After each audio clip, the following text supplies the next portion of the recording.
Matinale à la prison de Fresnes au sud de Paris. Les ministres français de la Justice et de l'Intérieur se sont rendus dans ce centre pénitentiaire pour assister à un exercice du SWAT. Mais surtout pour annoncer le plan de lutte contre la radicalisation en prison.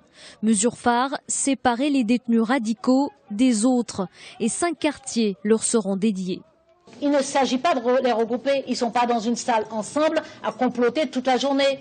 Ils sont dans un quartier dédié, donc nous protégeons le reste de la population carcérale, d'une part, et d'autre part, nous les isolons dans des cellules séparées, chacun, donc ils ne sont pas ensemble, et nous essayons d'en rattraper parce que, franchement, nous voulons combattre le terrorisme, nous voulons sanctionner, punir les terroristes.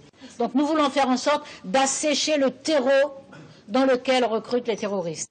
Autre mesure mise en avant par les ministres, le recrutement de 60 nouveaux aumôniers musulmans pour intervenir dans les prisons. Ils ne sont actuellement que 180. L'objectif est d'améliorer la surveillance et la sensibilisation après les attentats de Paris.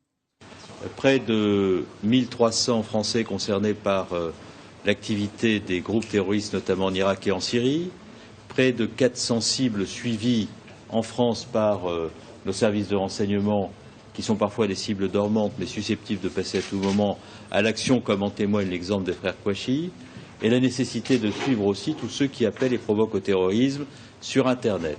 Et pour lutter contre le terrorisme, la France ne lésine pas sur les moyens. Le Premier ministre a annoncé il y a quelques semaines un arsenal de nouvelles mesures. 735 millions d'euros leur seront affectés.